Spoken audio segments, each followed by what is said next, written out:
Olá, confreiras e confrades eno-apaixonados, tudo bem com vocês? Hoje o nosso episódio é especial. Tenho a honra de receber um amigo e grande mestre que admiro há muitos anos e que marcou a história do vinho no Brasil. Ele é educador, jornalista, consultor, palestrante e vice-presidente da ABS São Paulo.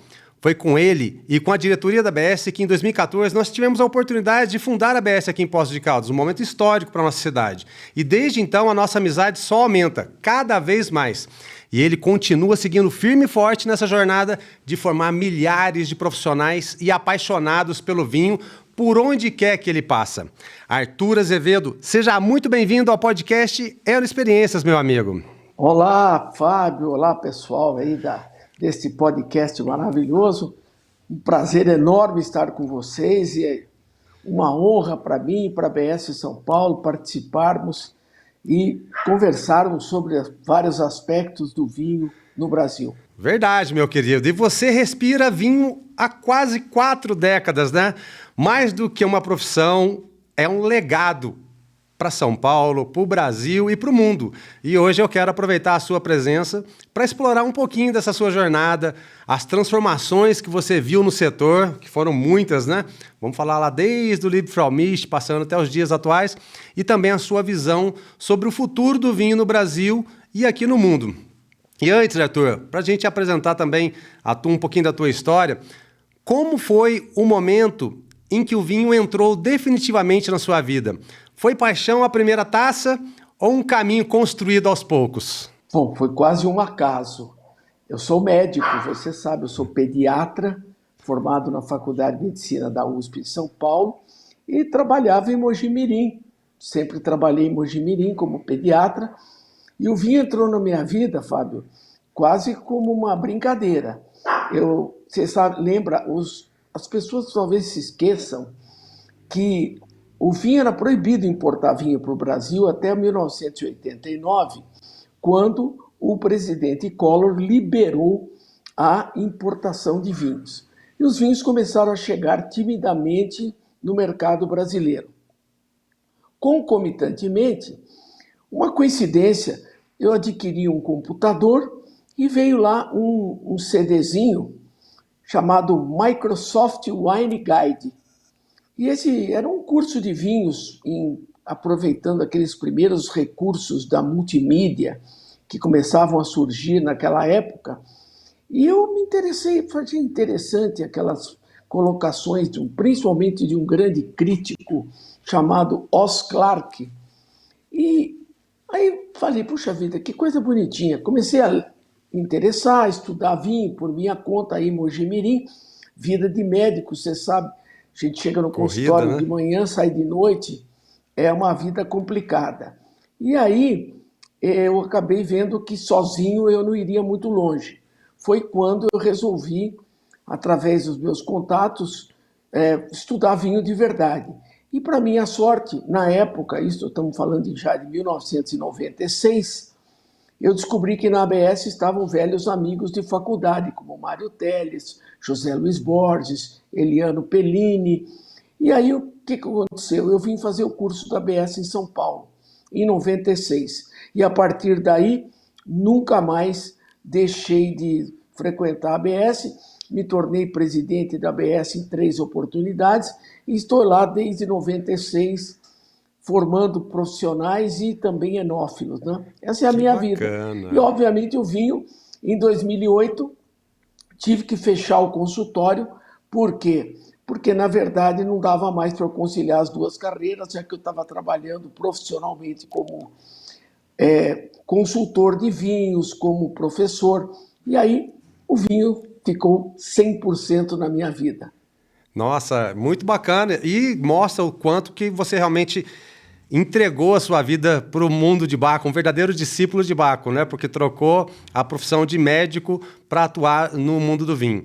E Arthur, ao longo desses 37 anos de carreira, quais foram os maiores marcos que moldaram o profissional que você é hoje? Bom, na verdade, eu acho que o vinho a gente aprende com grandes pessoas. Eu tive a oportunidade de começar minha vida no vinho com professores excelentes, que já tinham uma formação Meus primeiros professores foram o Mário Teles, o Zé Luiz Borges, o Jorge Luque, que na época era professor da ABS, o Colbert Fonseca, o Antônio Lapa Silveira, e eram pessoas que tinham já muita experiência em vinhos, que adquiriram ao longo dos anos, e eles aos poucos foram mostrando para mim os melhores caminhos. E eu mesmo, a partir daí, comecei a viajar muito, comecei a ir para o exterior, comecei a visitar vinícolas e acho que a grande mudança foi quando nós, em 2006, criamos a revista Wine Style, que era uma revista de vinhos, que aliás depois a gente pode conversar sobre esse lado Sim. do jornalismo do vinho. E com isso eu ganhei uma oportunidade de viajar muito e conhecer vinícolas no mundo inteiro. Eu acho que aí forma-se um profissional e a partir do momento que você tem acesso a informações muito interessantes dadas por enólogos importantíssimos, então passa a se tornar um profissional mais completo. Paralelamente, comecei a trabalhar no mundo do vinho mesmo, trabalhei com Salton, com Casa Flora, com diferentes importadoras, fiquei 15 anos na Casa Flora, e com isso você acaba vendo gado de várias facetas, por dentro e por fora. E isso nos deu uma grande oportunidade também de fazer a carta de vinhos da TAM durante 18 anos e, através da TAM, conhecer um monte de gente diferente. Ou seja, você vai somando fatores na sua vida e que te tornam um profissional mais completo e mais atuante no mundo do vinho. E é muito legal também lembrar aqui que você atualmente é o vice-presidente da ABS em São Paulo. E a ABS São Paulo é referência nacional na formação de sommeliers. Vamos abrir um pouquinho essa informação. O que diferencia um curso de excelência e como vocês mantêm esse padrão há tanto tempo? Bom, esse curso de formação ele foi sendo moldado durante o tempo, né? Nós fomos trabalhando e hoje a gente conseguiu. Você sabe que a experiência didática ela vai ganhando espaço, ela vai ganhando terreno à medida que você sente a necessidade dos alunos. Então, nós começamos esse curso profissional em 2007. Ele nasceu tímido, com 9 meses, e hoje ele tem 3 anos de duração. E hoje a ABS São Paulo conseguiu juntar os melhores profissionais do Brasil. Nós temos hoje mais de 20 professores em diferentes áreas e um curso que tem 3 módulos e forma um profissional completo. Não só falamos de vinho, como falamos de destilados, falamos de azeite, de água, de pão, de vinagre, de azeite, de café, de cerveja, de chá. Então a gente consegue formar um profissional completo. E esse curso só se mantém desta forma porque nós conseguimos esse grupo muito coeso de profissionais que vestem a camisa, que querem trabalhar pela formação dos melhores profissionais do Brasil, e a ABS São Paulo realmente ela consegue ter um destaque, ela consegue ter uma posição de liderança e de pioneirismo nessa formação de profissionais.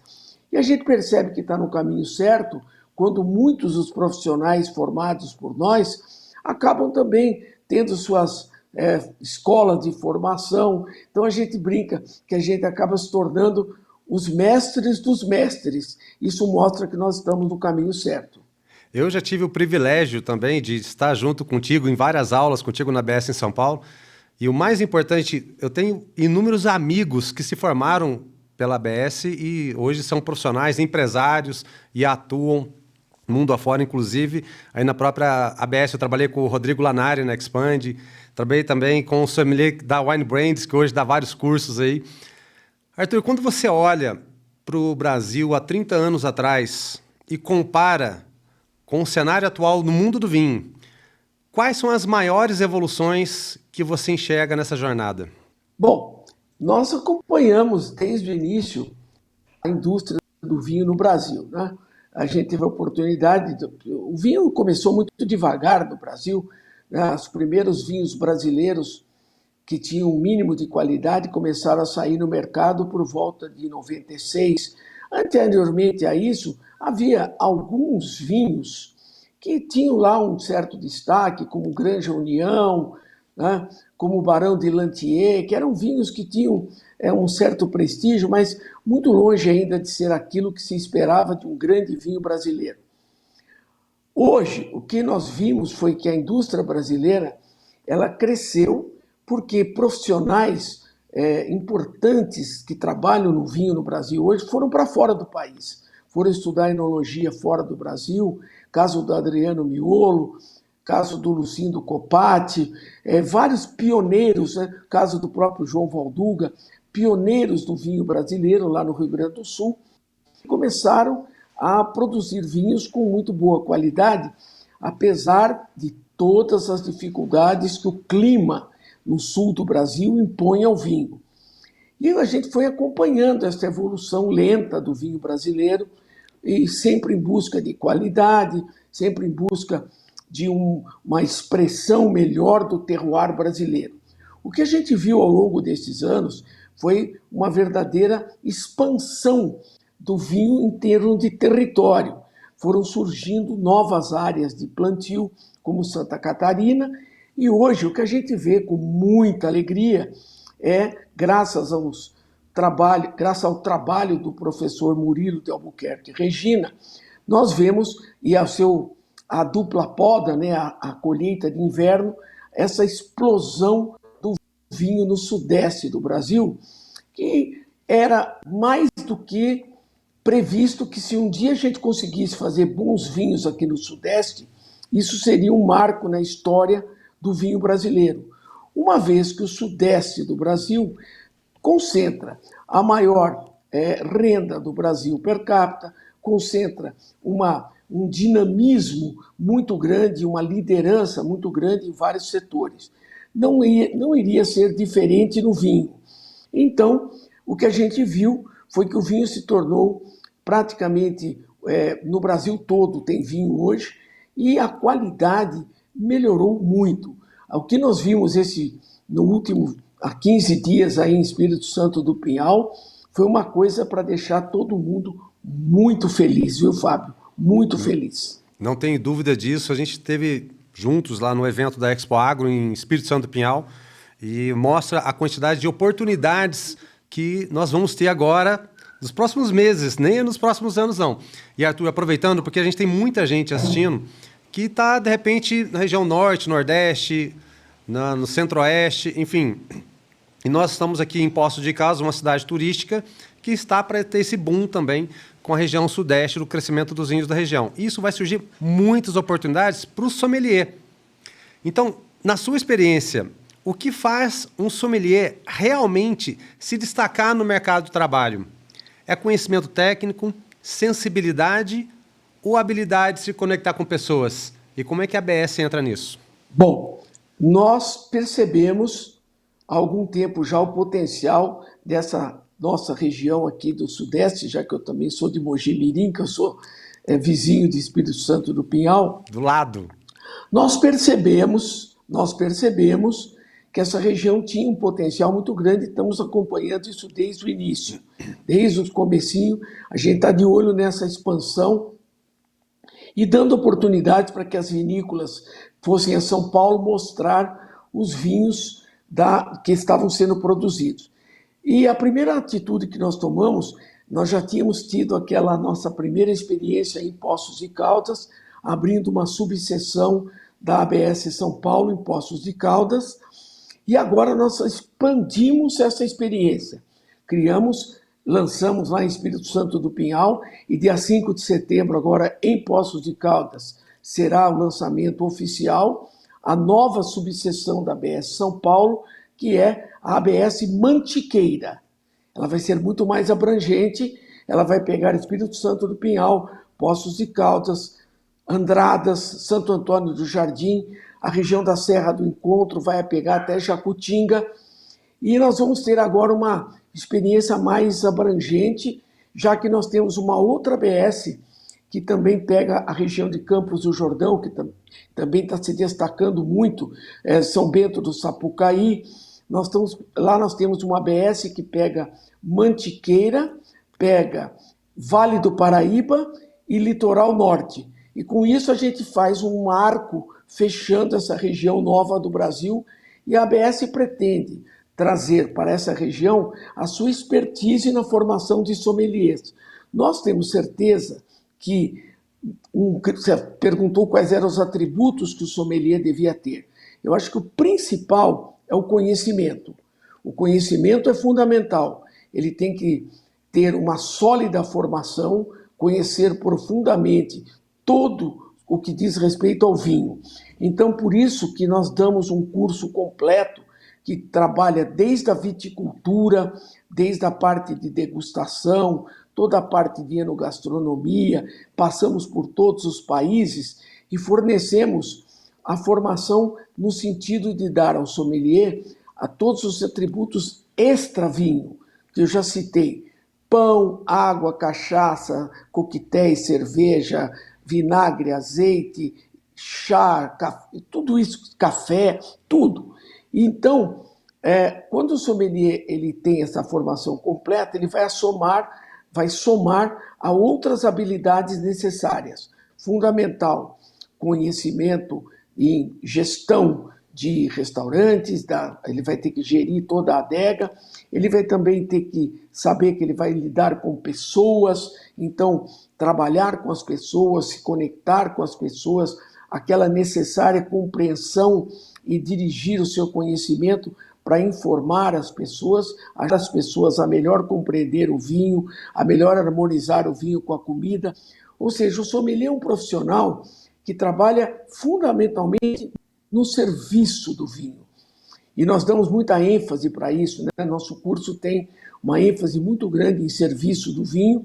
Por quê? Porque nós temos certeza que um vinho bem apresentado, servido na temperatura correta, da maneira correta e com a necessária empatia, atenção, simpatia do sommelier e todo o seu relacionamento com seus clientes, ele vai dar ao cliente uma experiência muito melhor do que simplesmente beber vinho. Será uma experiência muito mais completa. Então, o sommelier, que aliás, vamos falar, é uma profissão que está sofrendo uma mudança e, infelizmente, o mundo inteiro está perdendo esse profissional. Nós temos que trabalhar muito para que esse profissional não desapareça do mercado, porque hoje o mundo inteiro sente uma falta muito grande de estímulos para que o sommelier possa trabalhar em condições adequadas e com uma remuneração adequada.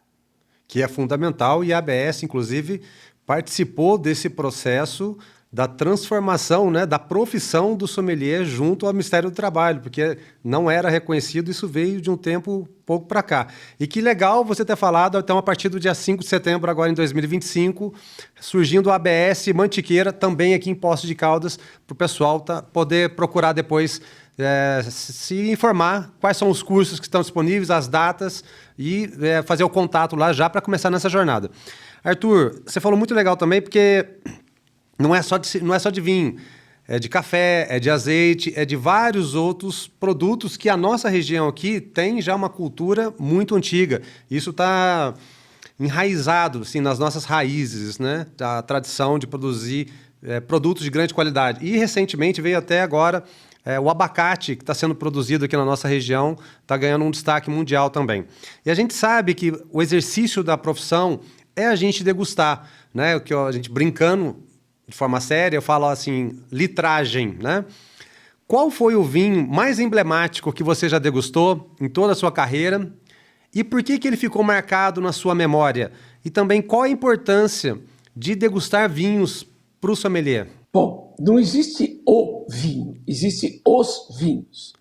Então, eu digo que como a minha carreira é um pouquinho longa e a minha experiência como jornalista de vinho também me deu a oportunidade de visitar vinícolas muito famosas no mundo, a gente acaba sendo marcado por várias experiências e com várias personalidades. Então eu digo que eu tive alguns encontros que são muito emblemáticos na minha vida, né? Eu tive a oportunidade de degustar Romanée com Alberto de Villeneuve, degustar Chateau Margaux com Paul Pontalier, degustar Alma Viva com Michel Friou, degustar Mouton Rothschild com Pascal Marty. Ou seja, quando você conhece essas pessoas que são verdadeiros mitos no mundo do vinho, e você tem a oportunidade de sentar numa mesa com eles, graças à minha revista, e degustar vinhos tão importantes quanto o Romanée Conti, quanto o Mouton Rothschild, quanto o Chateau d'Yquem com o Pierre Lurton, numa primeira oportunidade, trouxe pela primeira vez no Brasil o Yquem 2001, que foi um marco na vida do Yquem, e você senta com o Pierre Lurton e degusta com ele, essas coisas te marcam muito, né? Te marcam, e eu acho que o contato com quem faz o vinho é o que mais interessante. Quando você visita a vinícola, você conhece o vinhedo. Por isso que eu acho que a nossa região, Fábio, está investindo da maneira mais correta possível, que é o enoturismo. É o enoturismo que acaba fixando o cliente àquela marca. E eu acho que a nossa região aqui do Sudeste, ela é muito forte no enoturismo, né?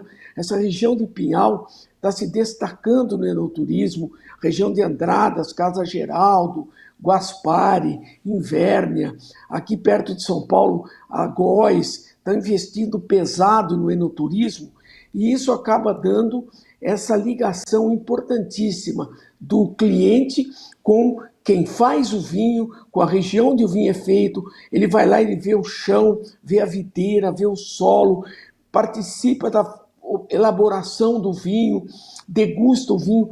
Então, acho que essas experiências que eu tive nas vinícolas mais importantes do mundo, eu acho que é isso que marca a vida da gente como profissional e te dá muito mais, vamos dizer assim, um arcabouço profissional técnico para você se aprofundar cada vez mais no estudo e cada vez mais na cultura do vinho.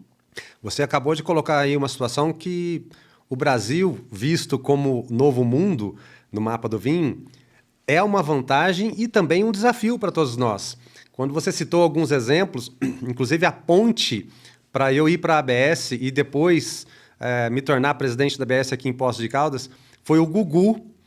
Quando eu conheci ele, eu já conheci ele como fornecedor quando eu trabalhava na Expand, e em São Paulo, na cidade de São Paulo, eu organizei lá no restaurante La Brasserie, do Eric Jacan, uma degustação que a Expand trazia os vinhos do Albert Villain.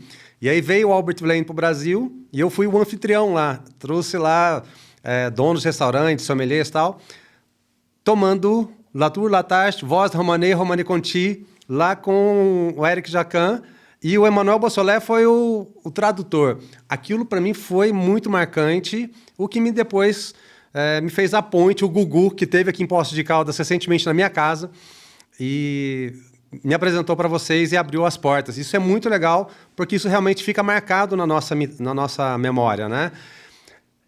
Sabendo Gugu, dessas lembranças, entre tantos alunos que... Lembrar que o Gugu que você está falando um grande personagem de Santos, que foi o primeiro presidente da ABS Litoral e dono de uma pizzaria que já fechou, a Piccola Forneria, lá em Santos, né? O Gugu é uma figura realmente emblemática no mundo do vinho. Emblemática, é um querido amigo e que eu faço questão de falar por onde eu vou falar dele, porque ele faz um trabalho muito legal hoje também, que é uma feira de vinhos lá na região, voltado para as pessoas, se não me engano, com câncer. E sabendo dessas memórias, Arthur, entre tantos alunos que passaram pela sua formação, houve alguns casos em que o sucesso te surpreendeu positivamente? Se sim, conte para nós esse case de sucesso. Bom, vários campeões brasileiros começaram do zero conosco. Então, posso citar aqui dois que começaram do zero conosco. O atual campeão brasileiro, que é o Luiz Otávio Álvares Cruz, que é um sommelier de grande sucesso, já representou o Brasil no Mundial várias vezes. Ele é o sommelier do Hotel Emiliano, e ele começou na ABS como um simples aluno lá em Santos e depois terminou a concluir o curso em São Paulo. O outro sommelier de muito prestígio no Brasil, que começou conosco e foi campeão brasileiro também representou o Brasil no Mundial, foi o Diego Arrebola. Começou em Campinas como aluno da ABS no curso de profissionais. Então, esses são dois casos de profissionais que começaram do zero conosco e que se tornaram referência, grandes profissionais e ótimos pessoas que hoje são professores, que já dão aula na ABS, inclusive. Então, você também tem o Tiago Locatelli, que hoje é o sommelier da Decanter, foi sommelier durante muitos anos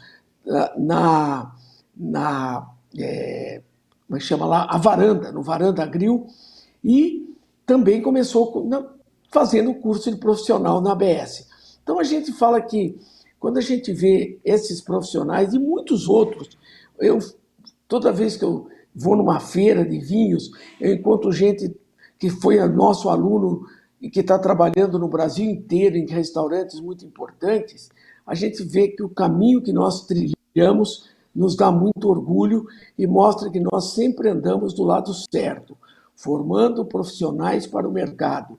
Eu acho que essa é a missão que a ABS tem mais importante, é formar profissionais que sejam éticos e hoje eles continuem formando profissionais. Então, hoje nós temos orgulho de dizer que os nossos professores foram nossos alunos. Os nossos professores de profissional, o Zé Eduardo, todos eles foram nossos alunos. Então, o Zé Eduardo, que é o nosso diretor de profissionais, hoje é o Head Sommelier da Berkman, também começou do zero conosco. Então, isso nos dá muita satisfação, né? E nada é mais gratificante que você encontrar uma pessoa e falar assim: "Ô, professor, tudo bem? Eu comecei lá na ABS, hoje eu estou tão bem na vida, vocês mudaram, eu agradeço vocês todo dia." Esse é o pagamento gratificante que um professor dá na sua vida. Eu acho que a gente sempre lê os nossos professores, eles são as pessoas mais importantes na vida da gente. Não tem dúvida, a gente precisava até se inspirar nos orientais nesse sentido, né? Porque eles apresentam para a gente os mestres com muito amor, muito carinho, sempre no degrau que eles merecem. Você também citou do Zé Eduardo, que eu trabalhei com ele na Wine Brands e hoje está aí nessa responsabilidade, missão gigantesca. Um abraço para ele. Tiago Lucatelli, que eu tive a oportunidade de trabalhar no Decanter com ele também. Então, assim, são amigos muito queridos que eu não tenho dúvidas que levam a nossa história. Agora, a ABS, ela também faz eventos para o consumidor, porque tem muitos consumidores que querem aprender cada vez mais. Como que você enxerga a importância de levar a educação sobre vinho para além dos profissionais, chegando a esse consumidor final, que muitas vezes é quem decide o futuro do mercado? Essa é uma vertente que a ABS nunca esqueceu. Pelo contrário, nós trabalhamos fortemente na formação de enófilos. Nós temos cursos de introdução e temos cursos pequenos voltados para enófilos, não mais para profissionais. Então, a ABS tem vertentes muito distintas. Uma, a que atende o mercado profissional, e uma que trabalha com o consumidor final, com aquilo que quer aprender mais, cada vez mais sobre vinho. Ele quer comprar melhor, ele quer beber melhor, ele quer passear, ele quer viajar, ele quer ter um conhecimento importante para a vida dele.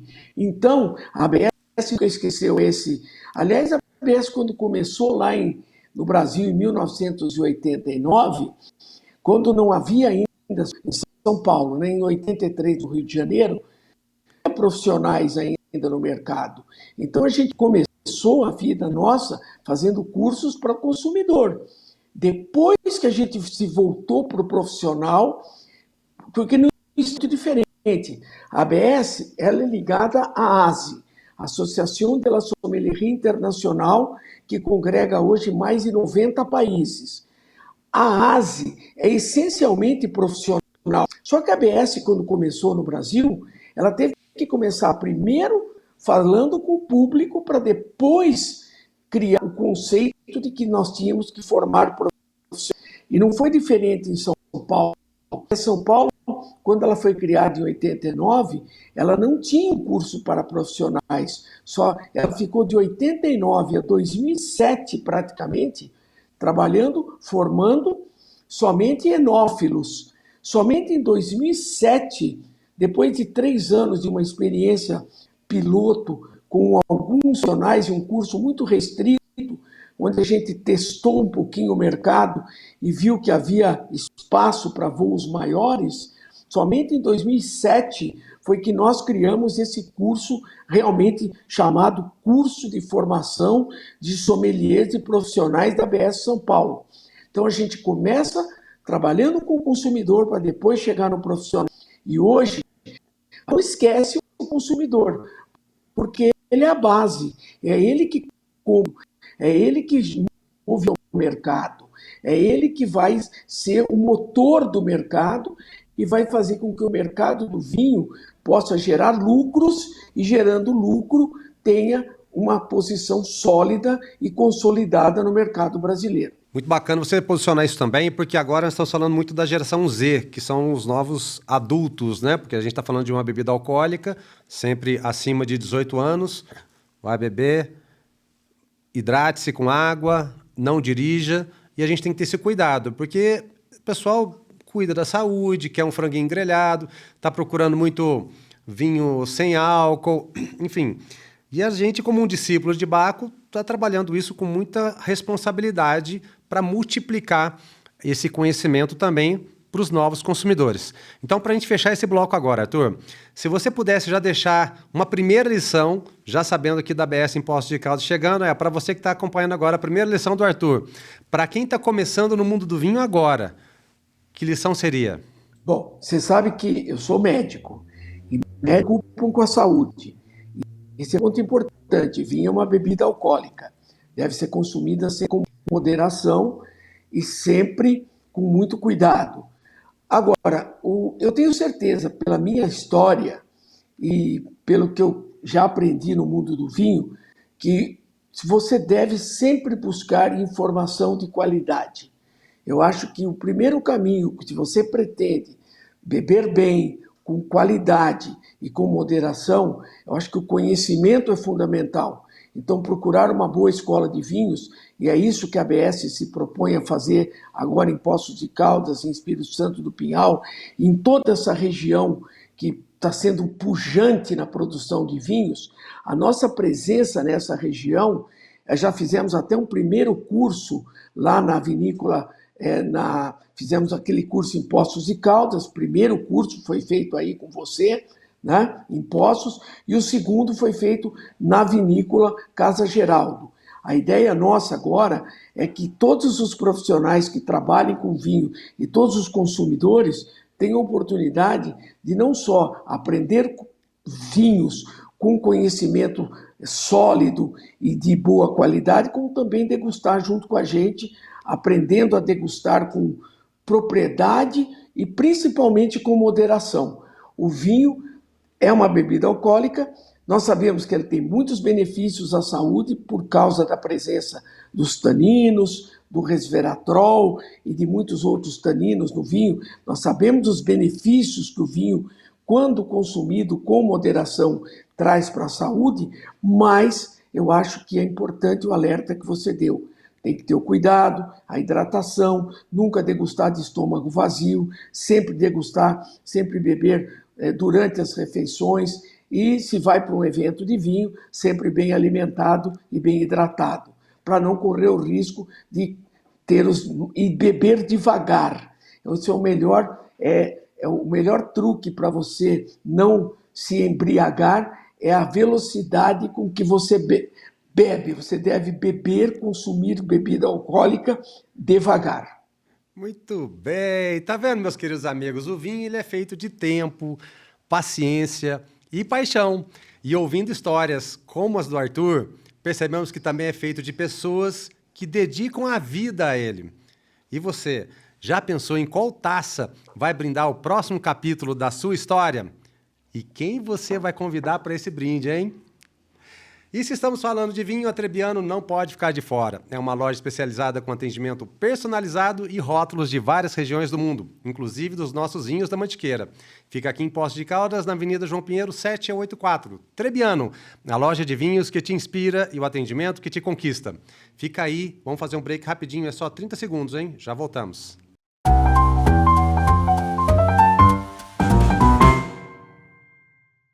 Na Trebbiano, cada prateleira revela descobertas. De rótulos especiais de vinhos a uma seleção incrível de bebidas nacionais e importadas.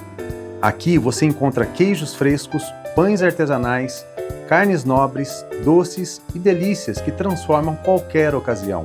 E para quem valoriza saúde e qualidade, os produtos Lete e a linha natural da casa são puro cuidado e sabor.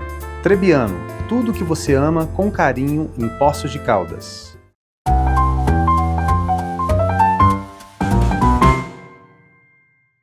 Arthur, o vinho se completa à mesa. A gastronomia é a parceira ideal para revelar nuances, provocar emoções e criar também memórias que duram para sempre. E no Brasil, com a nossa diversidade de ingredientes e culturas, as possibilidades de harmonizações são infinitas. E eu quero explorar agora com você essa relação, que vai muito além de técnica e também muitas experiências. Na sua opinião, qual é a essência da harmonização? Ciência, sensibilidade ou intuição? Ciência. Ciência, sem dúvida. Hoje nós temos certeza absoluta que a harmonização de vinho e comida tem muita ciência envolvida. Ela se baseia em fatos reais, ou seja, combinar elementos que o vinho tem, como os sabores do vinho e os sabores da comida. Você sabe que nós temos 5 sabores, né? O ácido, o doce, o amargo, o umami, que é um sabor pouco negligenciado, né? E falei que faltou um. O ácido, o amargo, o doce, o salgado e o umami, tá certo? E esses sabores, o vinho tem, tirando o salgado, o vinho tem todos eles, né? E a comida também, obviamente.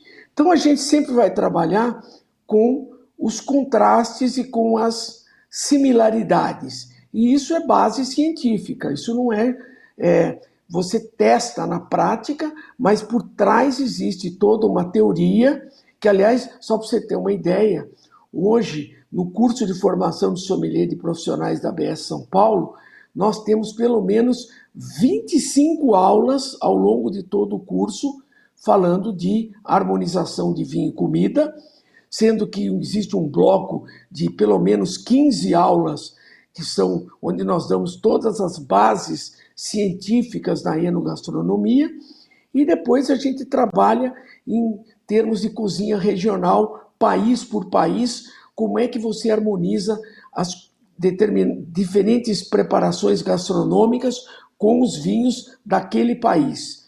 Então isso tudo hoje forma um arcabouço muito sólido da enogastronomia.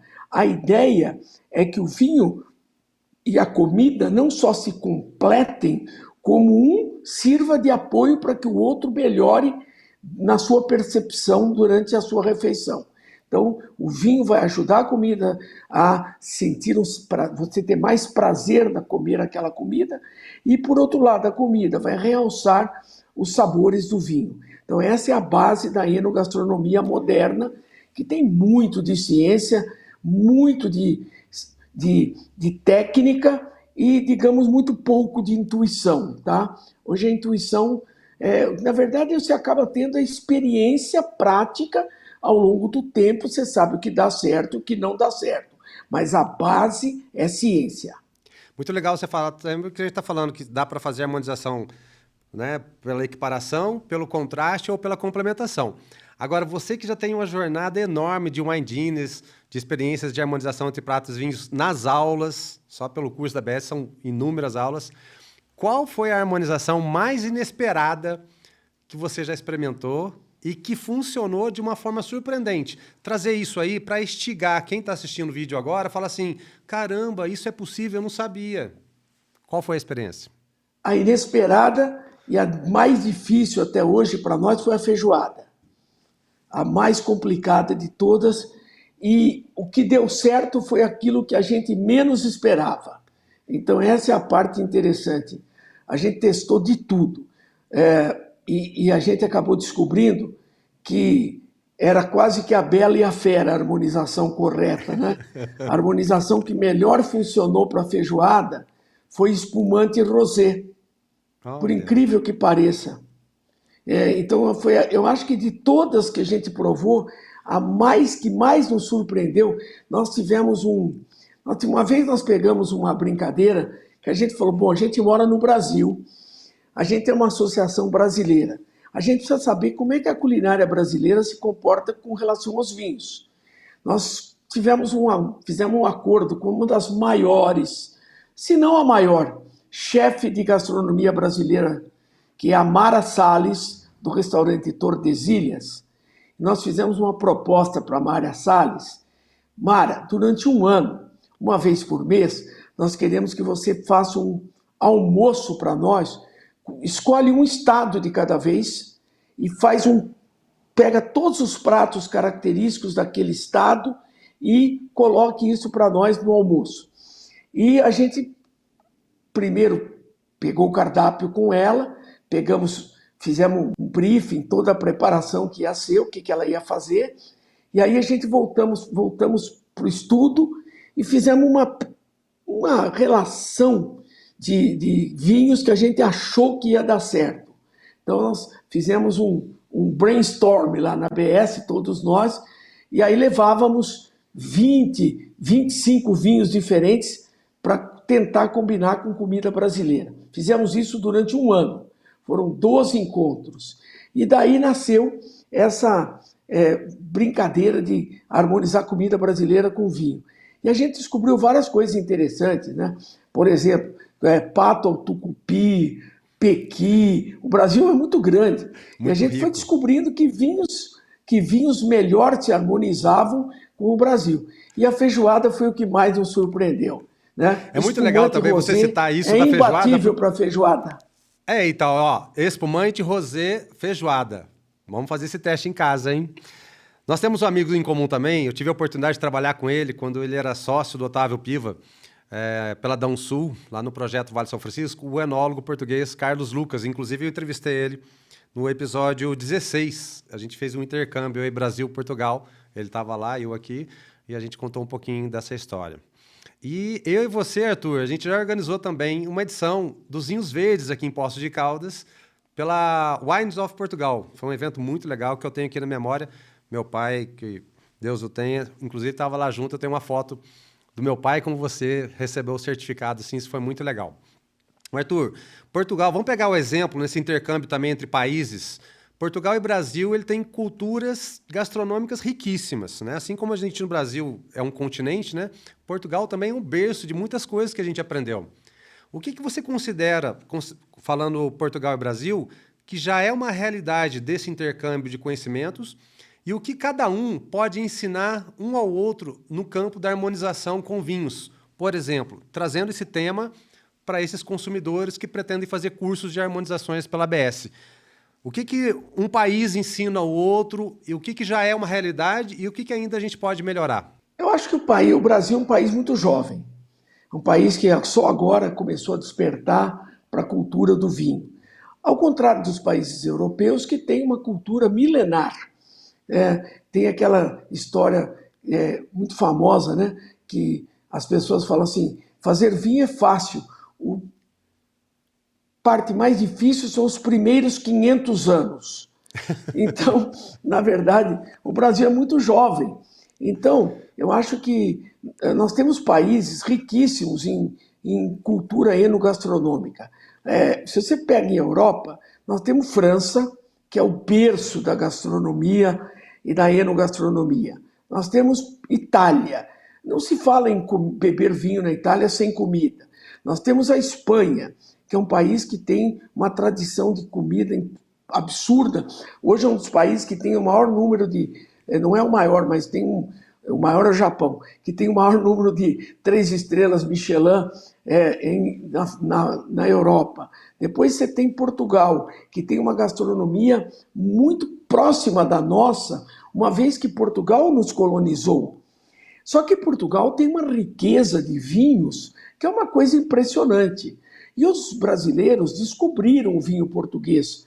Hoje o vinho português já é o segundo vinho mais vendido no Brasil e com muita possibilidade de ser o primeiro. Mas eu acho que Portugal, em termos de vinho, para o brasileiro, é hoje o mais interessante. E por que eu digo isso? Não que eu esteja desprezando os nossos parceiros aqui do Mercosul, né? Chile, Argentina, Uruguai. É que o novo mundo, Brasil, Chile, Argentina, Uruguai, Estados Unidos, África do Sul, Austrália, Nova Zelândia, a base são uvas francesas. Então o repertório de uvas não é muito variado. Agora, quando você vai para Portugal, Itália, Espanha e França, França como berço, mas vamos deixar a França de lado. Pega Portugal, olha a variedade de uvas que Portugal tem, os estilos de vinho. Eu tive a chance de fazer 2 especiais de Portugal pela minha revista. E depois disso, eu devo ter ido a Portugal seguramente mais de 20 vezes. Eu fico, cada vez que eu descubro um vinho novo, cada vez que eu vou lá, eu descubro uma coisa diferente. Então, essa diversidade de vinhos faz com que você tenha muito mais opções na hora de combinar vinho com comida. Então você tem um leque muito maior de aromas, de sabores, de sensações. E outra coisa, Portugal hoje tem diferentes enólogos que trabalham com técnicas diferentes, que uma mesma uva... Olha, eu tive um exemplo agora no Encontro Mistral. Eu fui provar os vinhos do Soalheiro lá na São Alvarinho. Eles trabalham o alvarinho de 4, 5 maneiras diferentes. Então a mesma uva, no mesmo lugar, te dá 4, 5 opções completamente diferentes de vinho. E isso, para cada uma delas, você tem uma maneira de abordar na enogastronomia. Eu digo para você hoje que o sommelier, ele tem um arsenal na mão de diferentes vinhos para trabalhar com diferentes gastronomias. Por isso que é importante ter uma sólida formação, e aí que eu falei para você, a ciência entra aqui com muita força, porque você tendo os princípios sólidos, você consegue trocar os vinhos de uma maneira consciente, técnica, e vai ter transformando aquela experiência em momentos diferentes para o consumidor. Então isso faz com que o consumidor se sinta encantado com aquela oportunidade e prove sabores diferentes, às vezes com uma mesma uva e uma mesma região.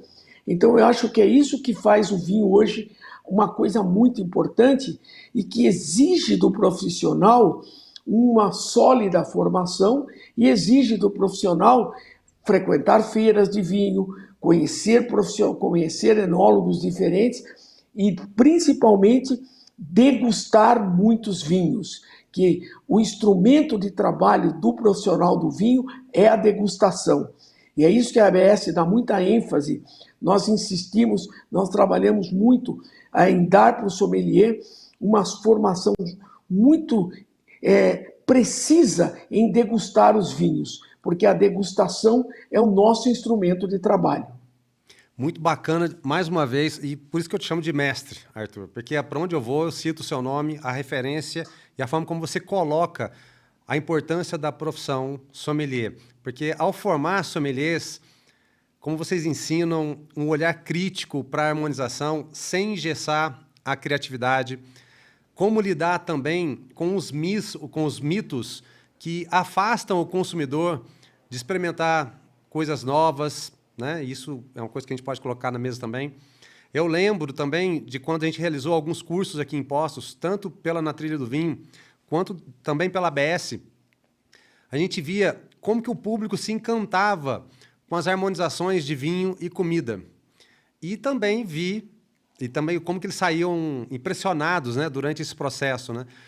Vi agora um post do Didu Russo, um querido amigo, jornalista também do Mundo Vinho há muitos anos, que eu tenho um carinho enorme por ele, vou trazer ele aqui um dia também, reclamando um pouquinho desses jornalistas, entre aspas, que hoje usam as redes sociais, né? E aí eu quero trazer um pouquinho isso para dar ênfase à importância da seriedade, da ciência, do conhecimento e da importância da educação. Em tempos de redes sociais, Arthur, fotos de pratos e taças com vinhos estão lotadas aí nas timelines. Na sua opinião, isso ajuda a popularizar o vinho ou cria uma imagem de uma bebida mais elitizada? Esse é um problema velho, né? Então é o seguinte, eu acho que o maior problema que nós temos... Tem até um livro, viu, sobre isso. Esse livro, depois que eu li, mudou minha vida. Esse livro mudou minha vida no sentido que me deu cada vez mais a certeza de que não existe informação sem estudo, sem conhecimento. Você tem uma responsabilidade. Eu sou jornalista, venho de uma família de jornalistas. Meu avô era jornalista, meu pai era jornalista, meu irmão era jornalista. Minha família teve jornal durante 120 anos. E eu aprendi muito com meu pai, e ele dizia da responsabilidade da informação.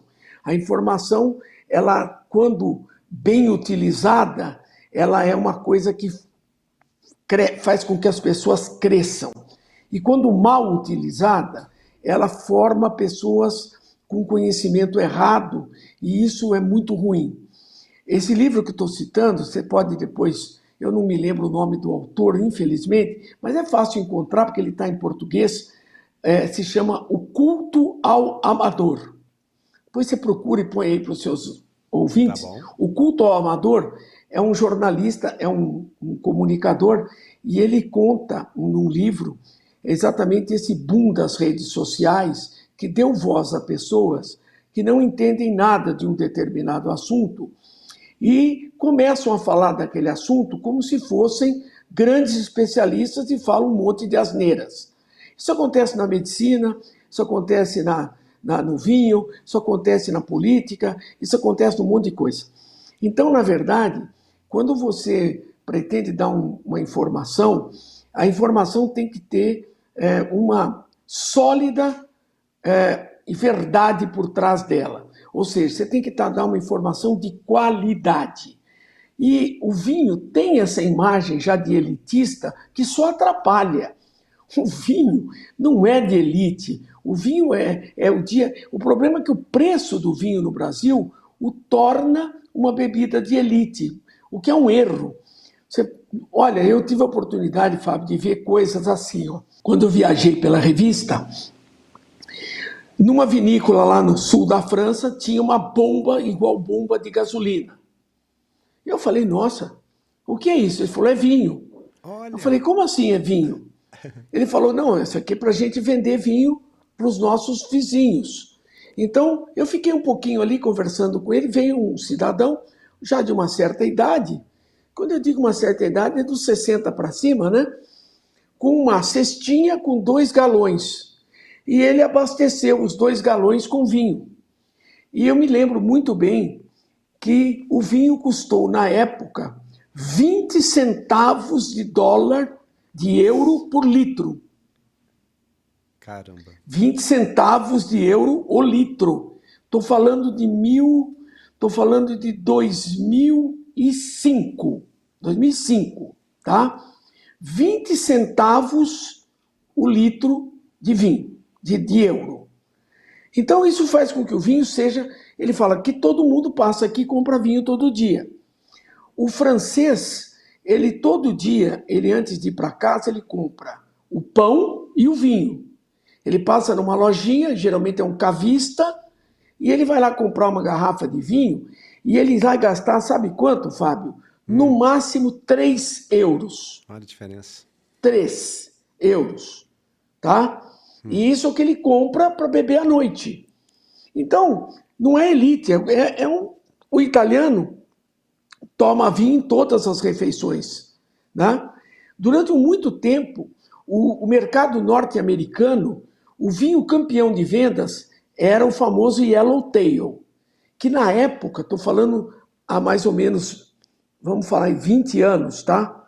Vamos falar em início dos anos 2000, custava $1 uma garrafa de Yellowtail no supermercado nos Estados Unidos. Hoje, um Yellowtail custa $4 no mercado americano, tá? Então, multiplicando $4 para o americano é como R$ 4 para nós, tá? Sim.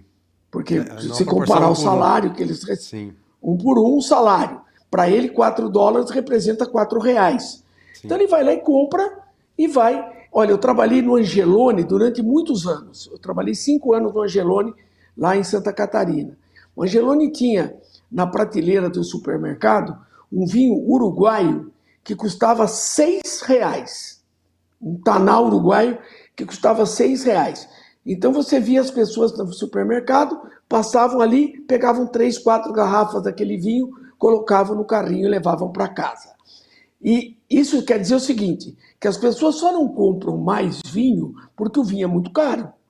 Se o vinho fosse mais barato e não tivesse a absurda carga de impostos que carrega no Brasil, que é a maior do mundo, hoje se você comprar uma garrafa de vinho, você está pagando no mínimo 65% de imposto, tá? No mínimo. Em alguns estados do Brasil, esse imposto chega a 90%. Então, isso é uma coisa, é um entrave para o mercado do vinho. Inclusive, os vinhos brasileiros sofrem a mesma carga tributária. Sim. E aí o vinho fica caro, Fábio. Então, as pessoas gostariam de mais vinhos. Acabam indo ou para cachaça, que é muito pior em termos médicos, porque tem muito mais álcool, ou para cerveja. É isso que acontece. E uma informação também para complementar o que você está falando, em muitos países do mundo o vinho é considerado alimento e aqui não. Mas aqui em Minas a cachaça é considerada alimento e é um produto do patrimônio mineiro.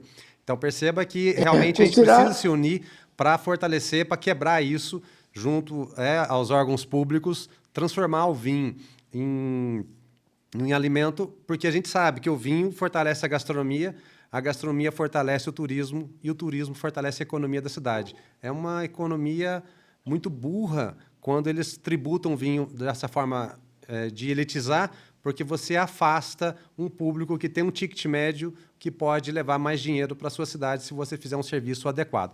Para a gente só encerrar esse bloco aí, daqui a pouco a gente traz esse assunto de novo. Pensando então no futuro, o futuro agora, tá? Não é muito longe, não.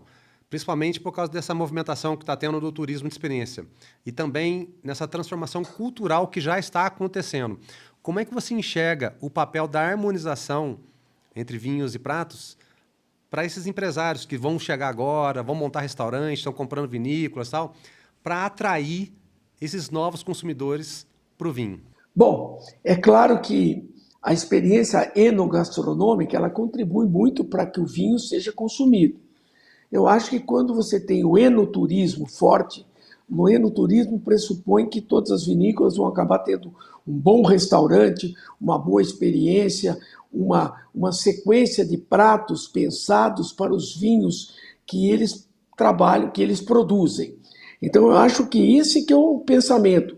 Eles têm que criar uma gastronomia regional, porque eu acho que é muito importante você valorizar os produtos locais, porque quando o turista vai para uma determinada região, você quer conhecer aquilo que a região tem de melhor, e eu acho que aí o vinho entra como um complemento fundamental para essa experiência enogastronômica com os locais. Eu acho que a gastronomia regional e os vinhos produzidos na região, nós vamos reproduzir o que a Europa já faz com muito sucesso, que é cada região tem a sua gastronomia e os seus vinhos, os seus queijos, as suas preparações culinárias, e o vinho da região entra para agregar valor e complementar essa experiência. Então, eu acho que a experiência enogastronômica, ela traz um turismo de qualidade para a região. Você trabalha com tudo aquilo que a região produz em termos de preparações, não só gastronomia, como também a parte de artesanato, tudo aquilo que a região, o clima da região. Você vê, a nossa região aqui, eu frequento Poços de Caldas desde que eu me conheço por gente, né? Eu frequento Poços de Caldas, passei minha infância aí no Quiciçana, em Poços. Então, eu acho que a nossa região é muito rica em experiências, né? Nós temos natureza, nós temos trilhas, nós temos gastronomia de alta qualidade, nós temos ótimos vinhos hoje, temos queijos, temos tudo que precisa para o nosso turista passar bem, ter uma experiência agradável e sair daí falando assim, olha, eu vou continuar tomando os vinhos dessa região. É isso que o turismo tem que fazer. Ele tem que fidelizar o cliente. Tá vendo, meus amigos? Harmonizar é isso, é unir mundos, é unir gastronomia, mas também cultura regional. É provar que o vinho não é apenas uma bebida, e sim um ingrediente dessa experiência fundamental. E você já pensou em qual prato da sua história mereceria uma taça especial ao lado? E quem que você ia chamar para estar junto nesse jantar, hein? Me chama que eu tô aí.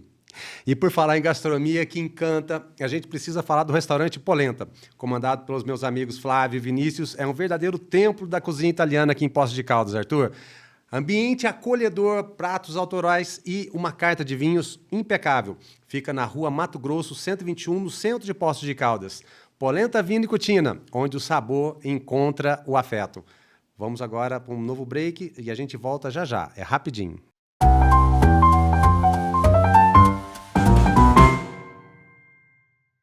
No Polenta Vino e Cucina, cada detalhe foi pensado para te levar direto à Itália.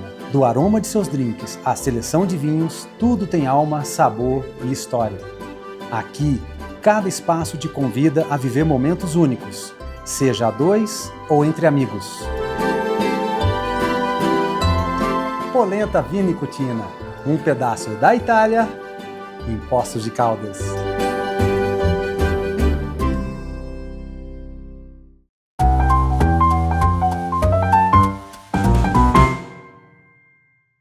Arthur, o vinho começa lá na vinha, mas ganha vida nas pessoas que os visitam. Os conhecem e os vivenciam. Você estava falando sobre isso agora há pouco, sobre o enoturismo, ou o turismo de experiências, que é uma das formas mais poderosas de criar essa conexão emocional, fortalecer as marcas e transformar os territórios. E a gente sabe que quando isso é bem feito, ele não apenas encanta, mas ele também movimenta a economia e valoriza toda uma cadeia ao redor de profissionais, de empresas, de profissionais autônomos, de pessoas que dependem da história. São histórias centenárias de geração em geração que vão passando ali um ao outro. Você que atua há décadas em contato com produtores e regiões vinícolas no Brasil e no mundo, na sua visão, o que faz, então, uma experiência de enoturismo ser memorável? A gente já citou no bloco anterior dos 500 anos, né, falando lá do que a gente pode aprender com França, com Itália, que já faz isso com excelência. Então, para esse boom que está acontecendo aqui agora, qual o caminho para fazer dessas experiências inesquecíveis? Bem, eu acho que o mais importante é você ter uma coisa organizada. Ou seja, você criar experiências enoturísticas pensadas. Não é simplesmente colocar o turista dentro da sua vinícola e sair andando com ele e falando coisas. Não é isso que faz a experiência enoturística ser inesquecível. Eu acho que tem que ter toda uma infraestrutura para receber o turista. Eu acho que as cidades começaram já a perceber isso. Então, começa por você ter uma boa rede hoteleira. Você tem dois tipos de enoturismo. Aquele enoturismo pontual, que o indivíduo faz o bate e volta. Essa é uma maneira de você atrair um público interessante, mas também nós temos que pensar naquele enoturismo de mais longa duração. Ou seja, aquele que o turista fica 2, 3 dias na mesma região, visitando várias vinícolas. Para isso você tem que ter uma rede hoteleira boa, com uma boa condição para receber o turista. Você tem que ter profissionais preparados para dar informação de qualidade para o turista.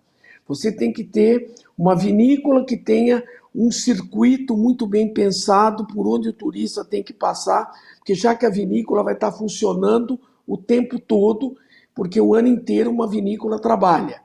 Então você tem que ter um circuito muito... Como é feito na Europa. Existe todo um planejamento para que o turista passe por lugares onde já foi planejado.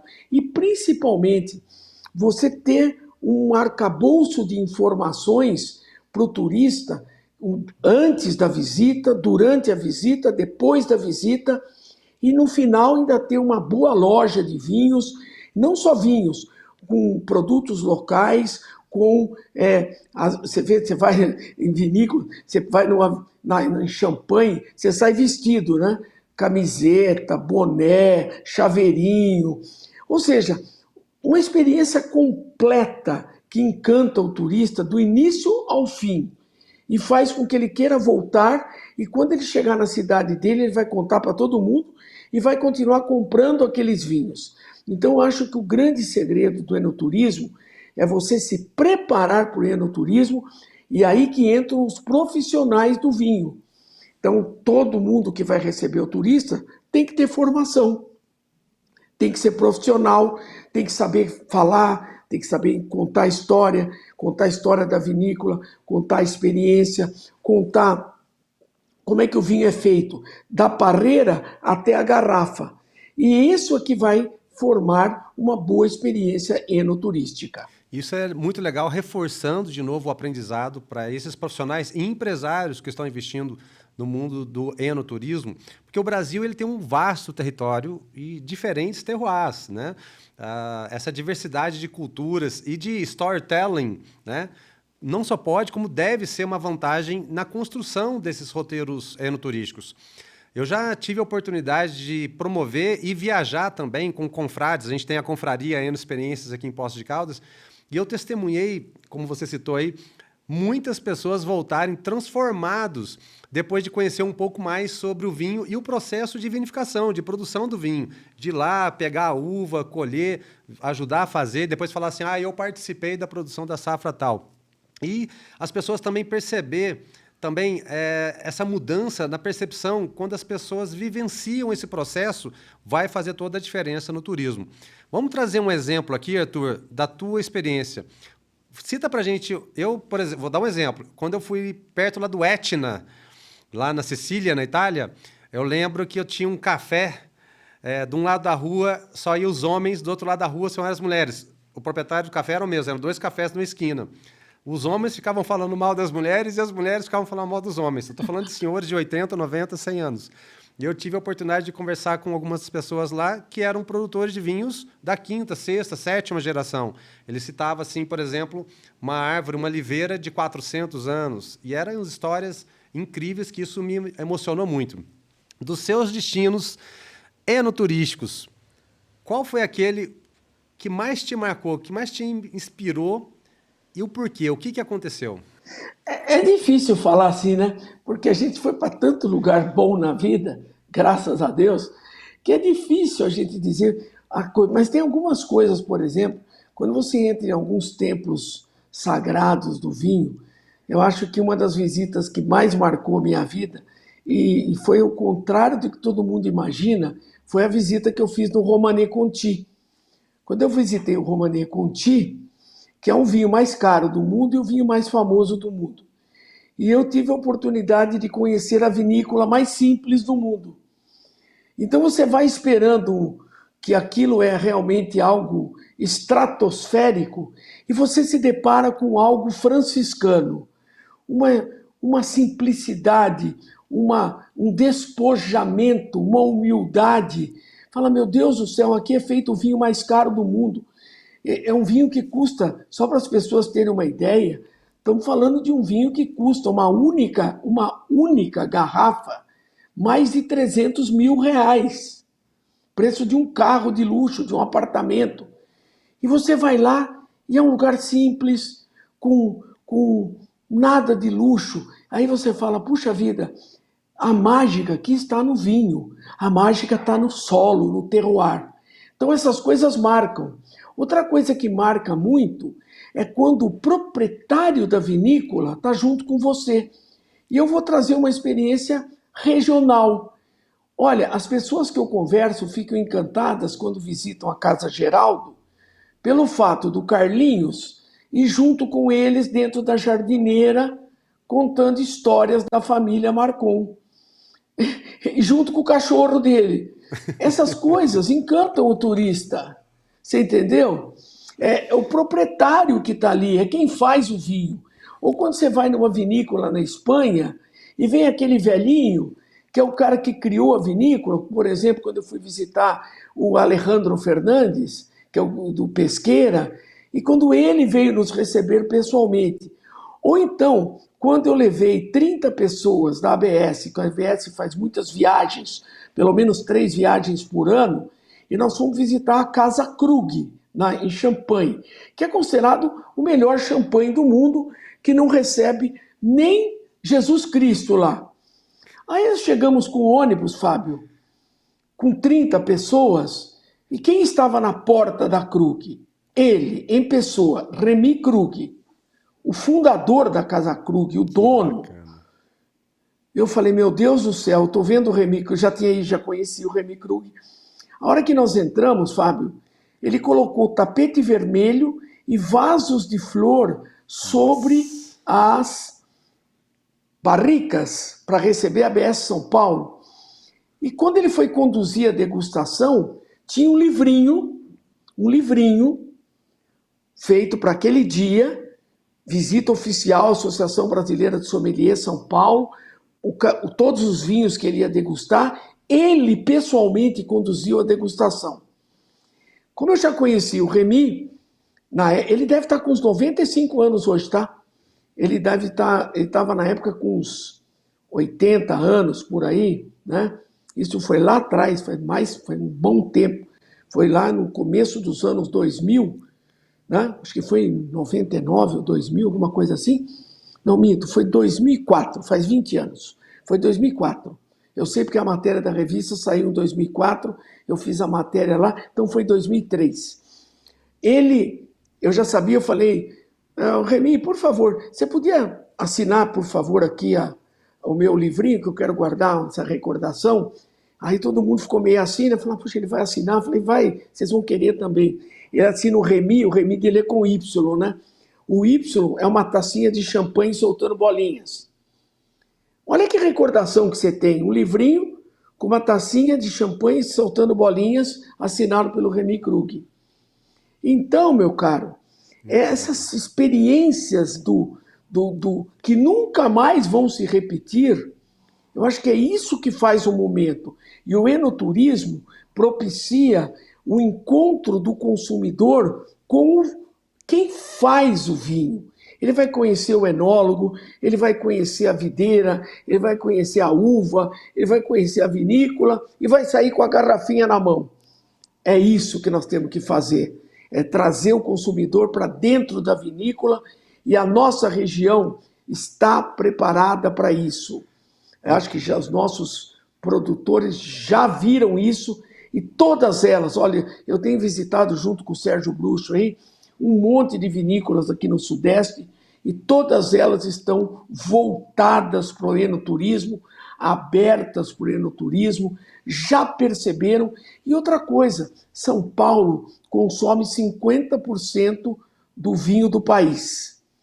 Se você somar com Minas, que consome quase 20%, você tem quase 70% do vinho do país consumido aqui, meu filho. É verdade. E você sabe, e você pega um carro em São Paulo, capital, 1h30, uma região de 26 milhões de habitantes, só a grande São Paulo. E se você somar São Paulo e Minas, tá? São Paulo tem uma população parecida com a Espanha, tá? A Espanha tem 46 milhões de habitantes. O estado de São Paulo hoje tem 54 milhões de habitantes, tá?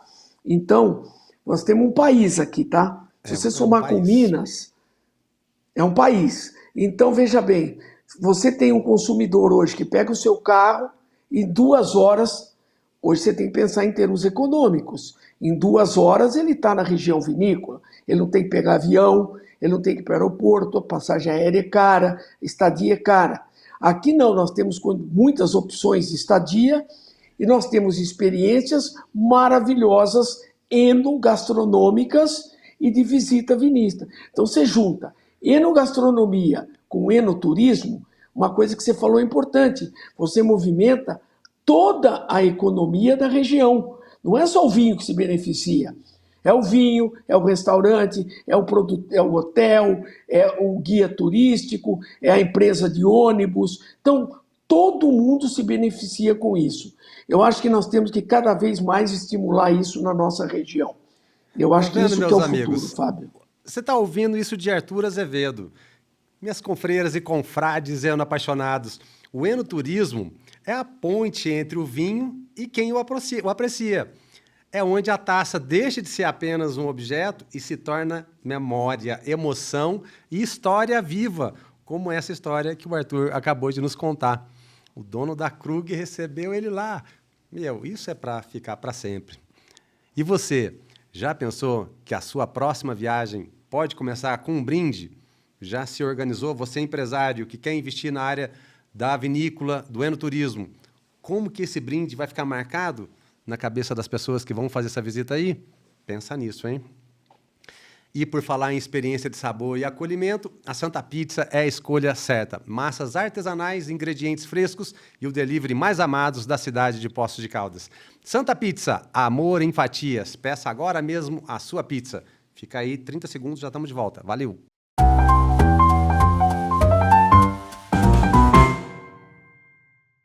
Na Santa Pizza, tudo começa com massa fresca, forno quente e capricho em cada detalhe. O sabor chega quentinho na sua casa e cada pedaço fala por si. Peça agora pelo WhatsApp ou pelo app e descubra por que todo mundo ama a Santa Pizza.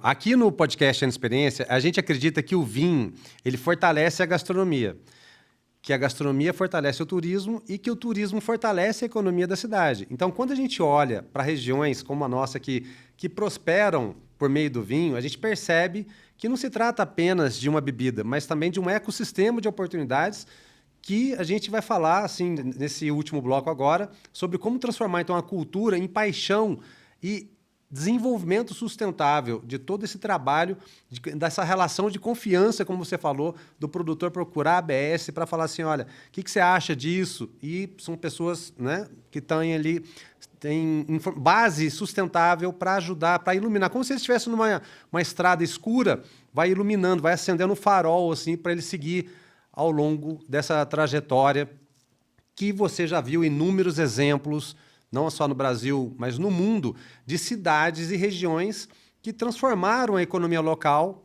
a partir do vinho.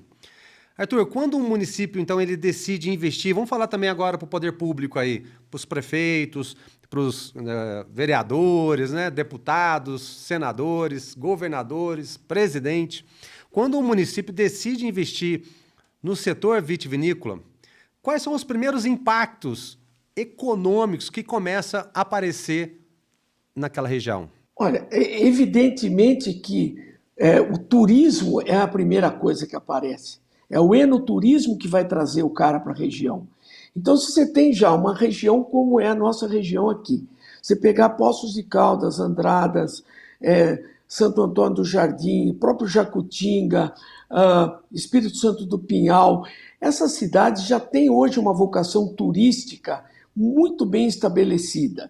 O consumidor de vinho hoje no Brasil é um consumidor ainda de um poder aquisitivo mais alto, nós já sabemos disso, porque quem consome vinho tem um bom poder aquisitivo. Então, esse turismo de qualidade, Fábio, esse turismo que o cara tem um poder aquisitivo mais alto, ele vai movimentar a economia de um modo muito positivo, porque ele vai querer bons hotéis, ele vai querer bons restaurantes, ele vai querer boas experiências na vinícola, ele vai querer bons turísticos, ele vai querer uma cidade bonita, como é Poços de Caldas, como Espírito Santo do Pinhal está se preparando hoje, como Jacutinga está se preparando hoje. Então você tem Andradas está se preparando, então uma cidade bonita, bem cuidada, e aí o poder público tem a obrigação de fazer isso, né? O poder público tem a obrigação de manter a cidade bonita, limpa, bem cuidada, segura, o turista, quando ele vai para uma cidade, ele busca segurança, ele quer se sentir bem, ele quer ter uma experiência agradável como um todo. Então a gente vê, eu gosto muito de Poços, né? Então, por exemplo, aquela experiência do domingo de manhã aí no jardim, na praça, com música, você tomar um bom café, tomar um bom vinho, você ter uma visão agradável do ambiente. Então, tudo isso, acho que o poder público, quando ele investe nesse tipo de turista e nesse tipo de turismo, toda a cidade ganha e todo mundo ganha. Então, não é só o vinho que movimenta, é tudo. Tudo caminha junto, como uma grande engrenagem e que vai fazer com que a cidade cresça, que as pessoas ganhem melhor, que os salários aumentem, que você contrate mais pessoas. Isso que é o mundo do vinho. É um mundo que traz essa experiência espetacular para a região toda. E eu acho que não existe lugar melhor no Brasil para isso acontecer do que a nossa região, Fábio. Sem falso bairrismo. Eu vejo isso que é inerente à nossa região. Nós temos uma coisa importante, nós temos uma beleza natural. A região é bonita, nós temos montanhas, nós temos um clima espetacular, nós temos as condições de hospedagem ótimas. Então, acho que os restaurantes são muito bons. Então, acho que nós estamos crescendo com qualidade. E a gente também tem uma população que adora receber, né? Uma população que é hospitaleira. Exatamente, isso. O que é o cuidado que a gente tem que ter, Arthur? O vinho, ele é visto muito como um nicho, né? E fazer as pessoas compreenderem como ampliar o alcance e fazer com que ele gere benefícios econômicos para toda a comunidade é o nosso papel, que a gente precisa realmente fazer essas pontes dessa comunicação do profissionalismo para que as pessoas estejam preparadas nesse acolhimento, porque já é da nossa vocação receber bem. E também você citou aí o papel das políticas públicas no incentivo ao setor, como evitar que a burocracia atrapalhe o crescimento e fazer o papel dela no dia a dia. A importância também que o setor de vinhos movimenta hotelaria, gastronomia, transporte, os eventos, o comércio, de uma forma geral, integrando todos esses agentes numa mesma estratégia.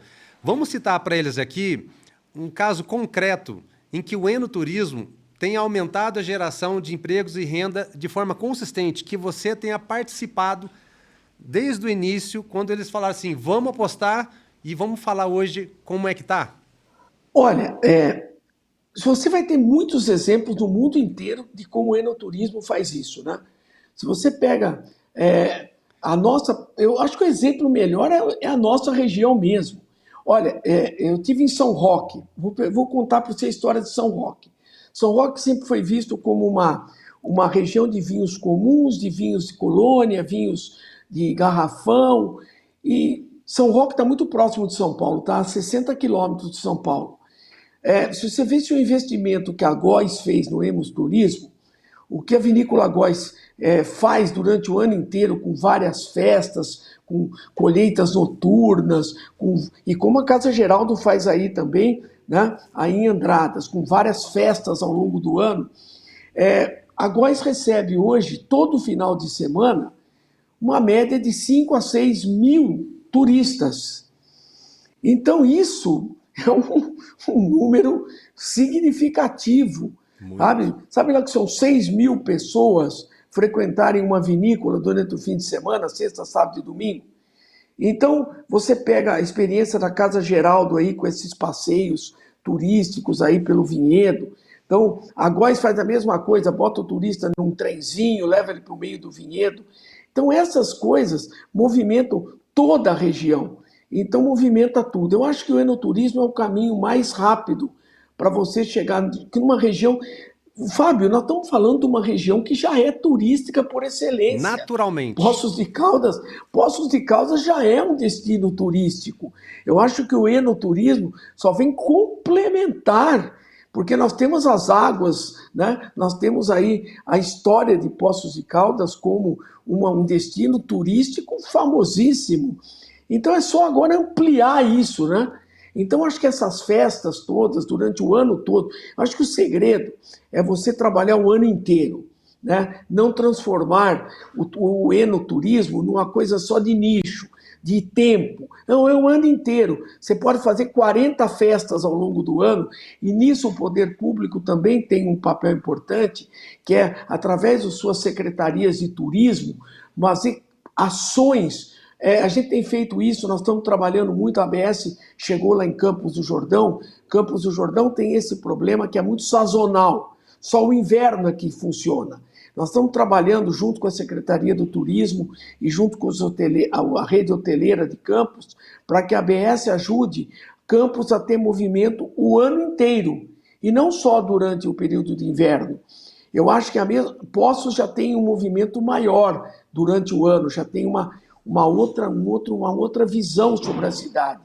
Mas eu acho que o enoturismo faz com que as pessoas visitem a região o ano todo, tá? Então você tem muitas oportunidades, então você cria momentos para que o turista, você tem que fazer eventos para que o turista venha.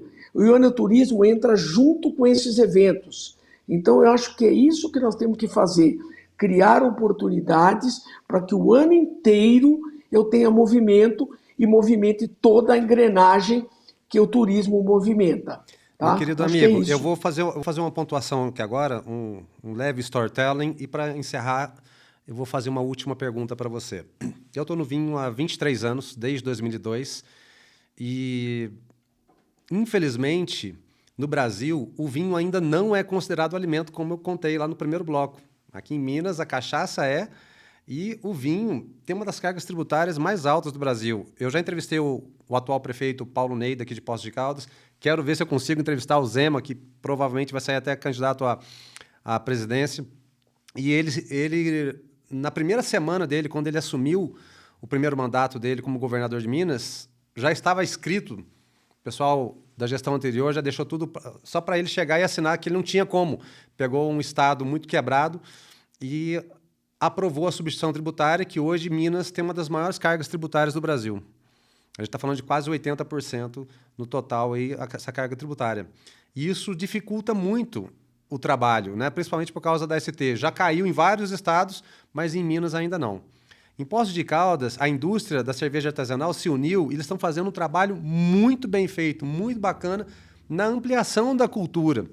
Então é muito normal você ver festivais de cervejas artesanais em vários lugares, e isso está realmente se tornando uma base sólida para atrair turistas para o mundo inteiro. E que a gente está falando aqui do podcast Eno Experiências. A gente tem a confraria Eno Experiências, eu como discípulo de Baco, estou nessa luta aí.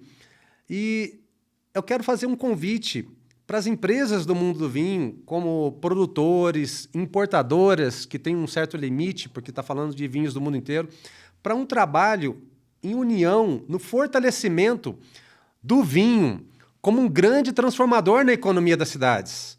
E aí é onde eu quero deixar agora essa pergunta para você, para a gente fechar. Se a gente puder resumir em uma frase o potencial econômico do vinho para uma cidade, qual seria? E como que você pode incluir a ABS nessa jornada?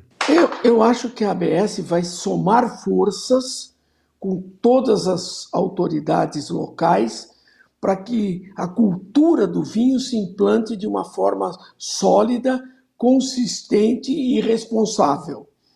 Eu acho que é isso que a gente tem que fazer.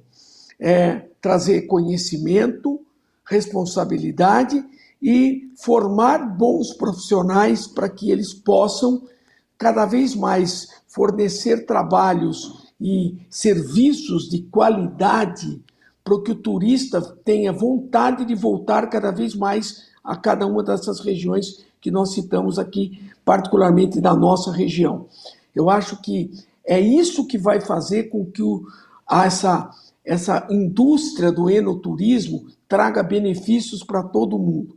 Eu acho que se todas as forças, quem produz o vinho, quem vende o vinho e as autoridades locais se engajarem e juntamente com a ABS, que vai trazer seus melhores quadros para Poços de Caldas, para Espírito Santo do Pinhal, para Andradas, para Santo Antônio do Jardim, para Jacutinga, para toda essa região, nós estamos muito engajados em trazer o que tem de melhor no vinho para essa região. Então, trabalhando juntos, eu vou estar em Poços de Caldas, dia 5 de setembro, para o coquetel de lançamento da ABS Mantiqueira. Vamos ter 2 festas, uma em Poços, outra em Espírito Santo do Pinhal.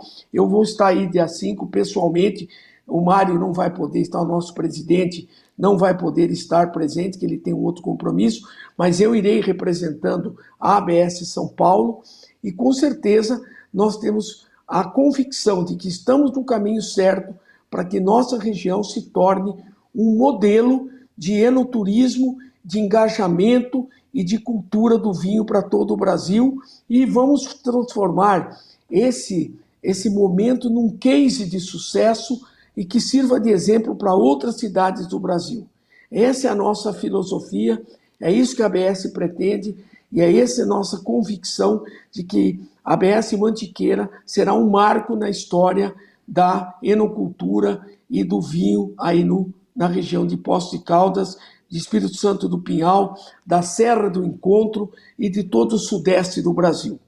É isso. É isso aí, meus amigos. O vinho é muito mais do que um produto na prateleira. Ele é cultura líquida, experiência compartilhada e uma força silenciosa capaz de transformar economias inteiras. E talvez a próxima grande revolução econômica do Brasil não venha apenas das capitais, mas de pequenas cidades do interior que, se souberem brindar as suas vocações, colherão frutos em grande escala. E também, se você quiser conhecer a Confraria Eno Experiências, conversa com a gente aqui no podcast, procura as nossas redes sociais, enoexperiências.com.br, um convite para que você possa também fazer do vinho o protagonista e a troca de conhecimento num grande diferencial. Degustações, harmonizações e network, aulas e muito mais. Eno Experiências. Vamos agora um rápido break, daqui a pouquinho a gente está de volta.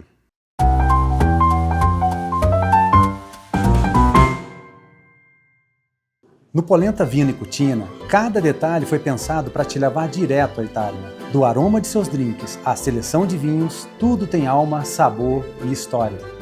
Aqui, cada espaço te convida a viver momentos únicos, seja a dois ou entre amigos. Polenta Vino e Cucina, um pedaço da Itália em Poços de Caldas.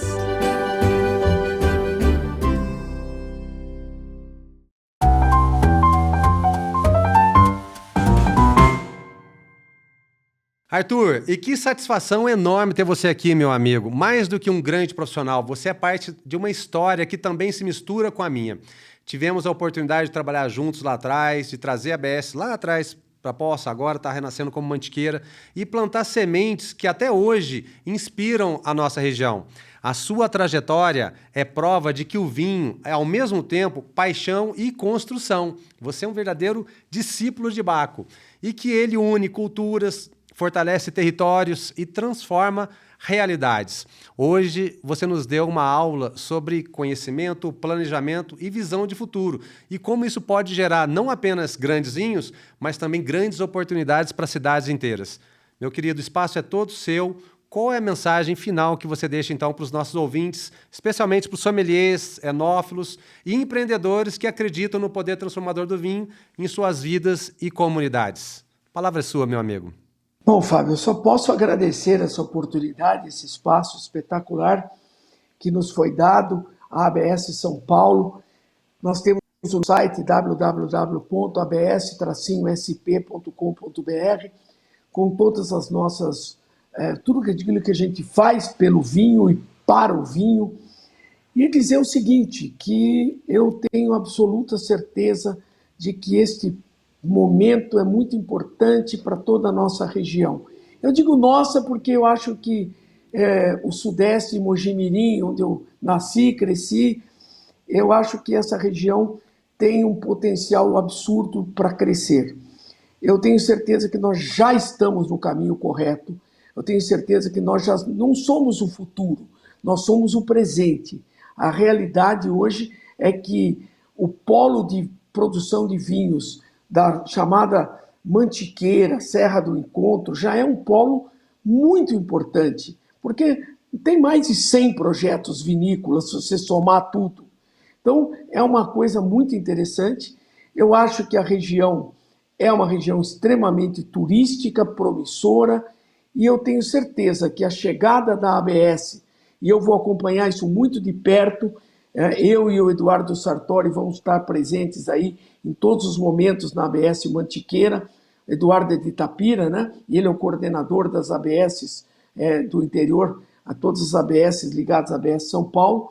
Nós temos certeza que nós estaremos muito próximos e acompanhando o crescimento da nossa região como uma região que vai dar muitas alegrias ao vinho e a toda a cadeia turística e enoturística.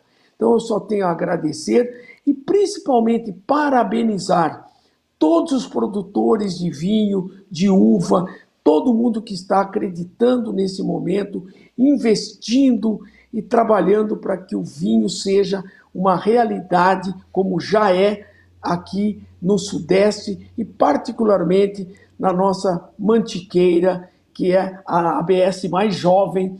A nossa sementinha, né, Fábio? A ABS Poços de Caldas deu frutos e hoje é uma realidade. Então, muito obrigado pela oportunidade. Foi um prazer participar desse momento muito agradável e dizer que a ABS São Paulo está à disposição não só da sua equipe e de todo mundo aí na região de Poços de Caldas, Espírito Santo do Pinhal, Andradas, Santo Antônio do Jardim, Jacutinga. Estamos prontos para participar ativamente desse momento espetacular do vinho na região da Mantiqueira. Estamos juntos, amigo. Muito obrigado. Aí, querido. Eu também quero que você estenda meu abraço para o Mário Teles, para o Borginho, para o Gustavo, que esteve aqui em Poços de Caldas também. Estarão aí. Aí, ó. E a você também, Arthur, mestre com carinho, que eu tenho muitas lembranças e muito aprendizado, muito eu te devo. Devo a todo...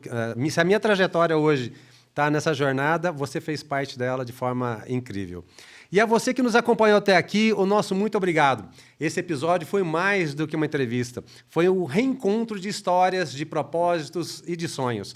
E se essa conversa te inspirou, compartilhe com seus amigos, seus grupos de confrarias, com aqueles colegas que amam vinho e também com quem quer entender um pouquinho mais como essa bebida pode transformar negócios e cidades. E para continuar conectado com a gente, siga a gente no Instagram, Facebook, TikTok, YouTube.